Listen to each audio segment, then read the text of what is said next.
masih bersama saya dan kita akan melanjutkan obrolan dengan Kolonel Vincent, Komandan Lanut Samsudin Nur. Tadi sudah disampaikan mengenai armada yang dipersiapkan untuk Karhutla yang saat ini berada di bandara ini.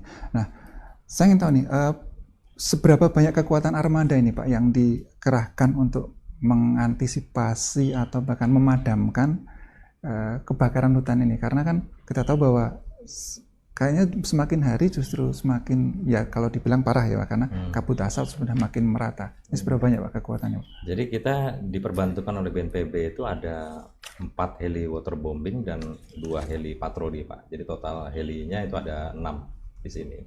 Kemudian ada juga satu pesawat itu teknologi modifikasi cuaca. TMC, modifikasi cuaca. Oh ya. Terus dari masing-masing armada itu ada yang difungsikan sendiri nggak Pak? Jadi mungkin ada yang khusus patroli, ada yang khusus waterbombing, ada berapa Pak? Ya, jadi seperti yang sudah saya sampaikan tadi, yang patroli itu ada 2 heli. Patroli 2 heli ya. Biasanya kita rutin pagi dan siang, kita lihat intensitasnya. Ya. Kemudian baru kita akan laksanakan pemadaman melalui waterbombing di 4 heli tersebut. Ya. Jadi kan kalau tidak salah ada Satgas Udara, ada Satgas Darat. Jadi pelaksanaan waterbombing ini dilakukan setelah ada hasil pengamatan dari Satgas Udara yang patroli maupun dari Satgas Darat, seperti itu Pak. Betul. Mekanismenya. Jadi itu kita perlu dengan akurasi titik api yang memang sangat mempengaruhi kabut asap ya Pak ya. Jadi yang kita utamakan itu, apalagi di sini kita bandara ini memerlukan visibility yang bagus untuk pendaratan maupun pemberangkatan pesawat komersil nih Pak ya. Betul ya. Sehingga kita perlu adanya informasi tentang adanya titik api yang perlu kita tangani.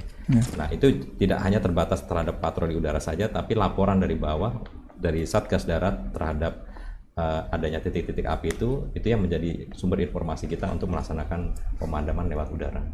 Ya. Terkait keselamatan penerbangan, apakah dari patroli itu hanya fokus di sekitar wilayah bandara atau juga ke wilayah luar yang mungkin saja kan karena asap juga tentu terbangnya juga tidak ada batasannya Pak ya. Jadi di sekitar wilayah ring, katakan ring satunya di sini atau ada area seluas apa Pak yang dilakukan ini? Ya, kita ada ring 1, ring 2, ring 3 itu memang intinya kita mengcover seluruh wilayah Kalimantan Selatan. Tapi dengan jumlah alutsista yang ada ini, jumlah heli maupun pesawat yang ada ini, ya kita utamakan mana yang prioritas. Sehingga di mana di situ ada kota besar seperti Banjarmasin, Banjarbaru, dan di situ ada komunitas masyarakat yang memang membutuhkan udara yang bersih segala macam. Nah, itu yang menjadi prioritas kita. Di mana itu nanti akan dimasukkan dalam ring 1 kegiatan ini. Ya. Nah, terkait bandara nih Pak, ada pertanyaan menarik nih, kan bandara sudah di bandara baru nih. Iya. Banyak masyarakat yang bertanya-tanya, bandara lama itu sekarang diapain? Oh, banyak bertanya itu Pak. Memang bersebelahan langsung dengan Lanut Samsudin Nur. Ya.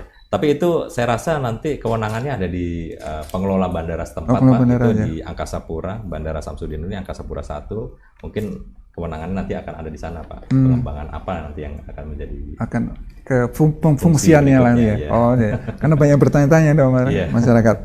Baik, tadi kita sudah ngobrol mengenai HUT TNI AU, HUT TNI, kemudian berkaitan dengan tugas yang dilaksanakan oleh TNI AU saat ini. Nah, ini saya mencoba mencari tahu nih Pak, mungkin kesan pertama Kolonel Vincent nih, waktu bertugas di Kalimantan Selatan nih khususnya.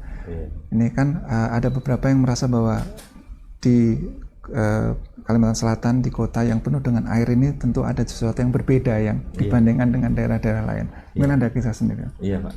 Jadi pertama sekali saya ditugaskan di sini dan saya untuk adaptasi di wilayah Kalimantan Selatan ini, memang saya rasakan sungguh berbeda dengan daerah yang lain. Perbedaannya sangat kelihatan sekali di dalam bagaimana masyarakatnya itu ramah Pak, ramah, religius gitu. Kemudian juga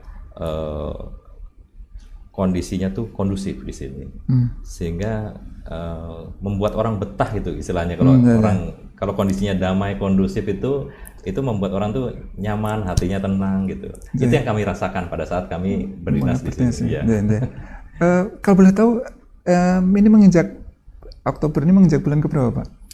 Sudah 1 tahun lebih. Oh, sudah 1 tahun lebih ya. Baik, berarti sudah merasakan bagaimana dinamika yang di Betul. Kalimantan Selatan yang sudah damai tadi, Pak ya. Iya. Ya. Baik, mundur sedikit dengan background Bapak, kalau boleh tahu juga ada nggak pengalaman pokoknya ketika bertugas sebagai di penerbang lah, sebagai penerbang bagi pilot, ada pengalaman menarik lain nggak Pak yang selama ini dirasakan? Sebenarnya banyak sekali Pak, tapi saya ambil beberapa saja. Jadi, dulu saya ini kan sebagai penerbang pesawat tempur Pak ya. Pesawat tempur. Kami dulu sebelum join dengan di Lanut Samsudin Nur ini kami masih terbang di pesawat Sukhoi. Oh, Sukhoi. Ya. Di sana kami punya banyak pengalaman operasi yang sangat istilahnya berkesan buat kami. Tapi ada beberapa hal di mana kami dulu tuh pernah berkontribusi di dalam menjaga wilayah pertahanan udara nasional Indonesia ini, di mana kami bisa mendapati istilahnya itu black flight. Black flight itu pesawat terbang tanpa izin di wilayah kita. Gitu.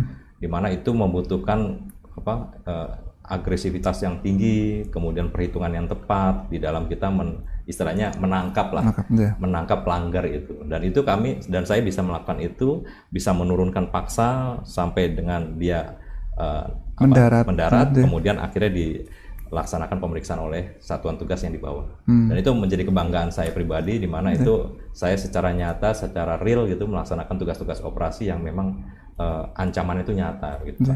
Jadi menjaga kedaulatan udara wilayahnya. Ya.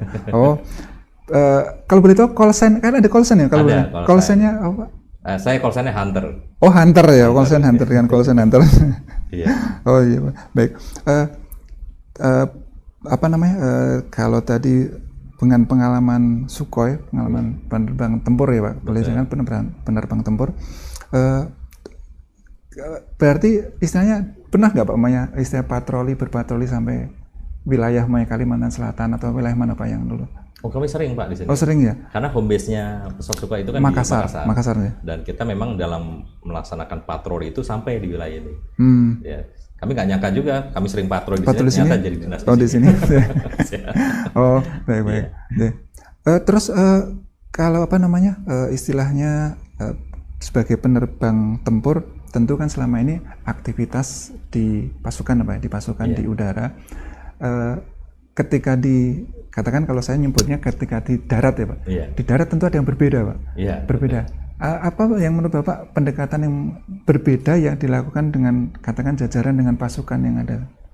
Jadi memang kalau kita Pak sebagai penerbang pesawat tempur itu kan kita terbang sendiri Pak.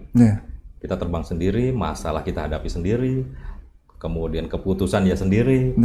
Kalaupun ada permasalahan pesawat ya kita tangani sendiri. Intinya kita egois lah, sendirian pokoknya kita laksanakan sendirian itu. Tangani sendiri Pak ya. Tangani sendiri gitu ya. Pokoknya intinya gitu. Nah di darat ini kami rasakan kami tidak bisa seperti itu. Kita harus teamwork di mana manajemen yang baik yang perlu untuk dikelola dengan baik sehingga tugas pokok ataupun tujuan yang ingin dicapai itu bisa terlaksana dengan baik. Jadi memang kerjasama yang dibutuhkan di darat itu. Oh iya. Nah, berkaitan dengan personel yang ada di darat, ini juga ada pertanyaan Pak. Sebenarnya sejauh mana Pak antusiasme warga Kalimantan untuk istilahnya ikut mengabdikan diri ke TNI AU nih Pak? Kalau kami lihat Pak di sini, kami lihatnya parameternya dari Werving ya. Werving itu maksudnya pemasukan calon-calon bintara, tamtama maupun taruna gitu. Itu cukup luar biasa Pak di sini. Cukup tinggi Pak ya? Iya, antusiasnya cukup tinggi karena memang saya rasa kita sudah mempromosikan dengan ini dan mereka mungkin juga punya pandangan-pandangan lain ya Pak ya, masukan-masukan lain dari selevel angkatannya gitu ya. Sehingga kami kalau di sini memang cukup banyak Pak di dalam selektif itu, sehingga itu parameter kami di dalam sejauh mana antusias masyarakat atau adik-adik itu di dalam bergabung dengan TNI Angkatan Udara. Ada hambatannya nggak Pak? Kan kalau dulu tuh kita pernah ngobrol bahwa salah satu yang menjadi kendala adalah faktor gigi. Kalau apakah ada kendala serupa Pak? Ada. Gigi itu memang menjadi salah satu kriteria. Namun yang saat ini yang menjadi tren ya Pak ya, tren itu biasanya ini Pak, mata. Oh justru malah. Iya, mata karena mungkin teknologi ya Pak ya, teknologi anak-anak sekarang sudah bisa menggunakan iPad. Terus-terusan melihat HP. Ya itu yang biasanya agak-agak lengah mereka di dalam menjaga kesehatannya itu. Karena yang dituntut di Angkatan Udara ini memang kita butuh untuk menjadi seorang penerbang kan Pak ya.